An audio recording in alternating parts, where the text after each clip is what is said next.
Starting with the efficiency story, continuing that. Rolling chassis, 120 pounds of weight savings. The frame itself, 100 pounds of weight savings.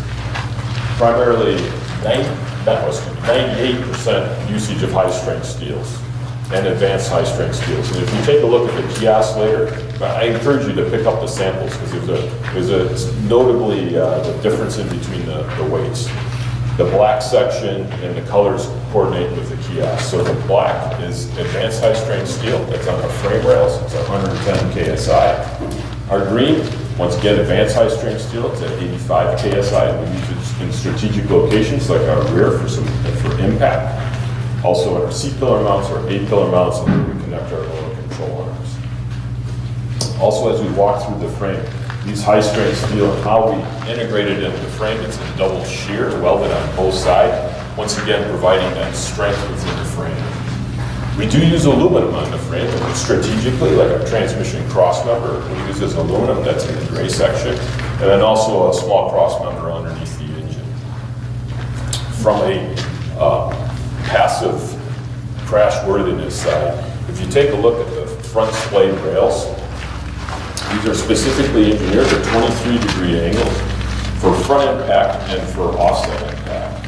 They're octagonal in shape, they're mandrel form, they vary in thickness from 2 millimeters to 3 millimeters within that process, strategically engineered to absorb that impact, that crash impact energy, prior to getting to the front wheel. Once it gets through to the front wheel, we have wheel blockers on both sides, these tubes here, and it protects it from coming into the cabin.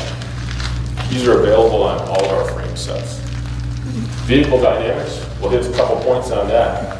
Front suspension, we improved our roll stiffness 20%, primarily by taking our front stabilizer bar and we flipped it behind our rear tire, basically 180 degrees. Really gives you a good feeling. The lower control arms are aluminum, the upper control arms are composite, stamped steel with nylon reinforced overmold. Strengthens the front suspension to a point now we can run 22s on our 4x4 package if we care for that. Rear suspension. We continue with our classic exclusive 5-link rear coil suspension. And I mentioned that we increased our payload.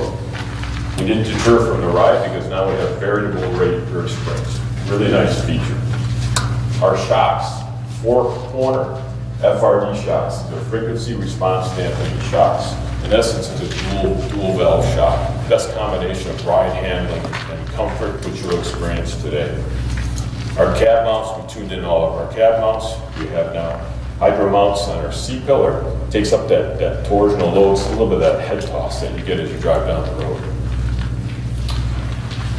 Rear suspension before we get into the air, as far as we do have an off-road package. It's a 1-inch lifted steel package, specifically engineered with our points relative to our geometry to the rear axle to give you a connected feeling on a 1-inch lifted truck.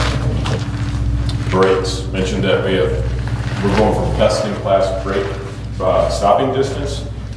We've increased our rotor size an inch, so we're 14.9 on the front, 14.8 in the rear. Our pad thickness, our pad area has increased by 18%. Let's talk about the air suspension now. We continue with our Gen 2 air suspension. Our geometry cones have changed slightly for improved ride, and it also comes with function. So 1-inch lifted from normal ride height, that's our off-road 1, 2-inch for off-road 2, and then we have an aero mode from normal ride height with speeds above 60 miles an hour, it drops 6 cents of an inch. Then we have an entry and exit mode, that drops it 2 inches. Really good for getting in and out of the vehicle, also for getting harder in and out of the rear of your pickup. One other before I hand it over to Gay is these modules right here. They are our ATMM, our Active Tune Mass modules. What they do is they enable us to extend our fuel saver mode. Our fuel saver mode is when our Hemi engine goes into 4-cylinder mode. And we've pushed that calibration more, and what happens is you get a little vibration, you get a little bit of audible. These take care of the vibration. There's sensors on the frame. When the frame picks up that sensation, they shake internally 180 degrees out of phase, and they cancel that vibration. so the customer feels nothing in the steering wheel or the seat or the floor. I mentioned there's an audible side to this as well. That's why we have ANC on our pickup trucks, 4 microphones in the headliner, and then we pump that noise cancellation through the speakers and the subwoofer. Only thing the customer, he just enjoys better fuel.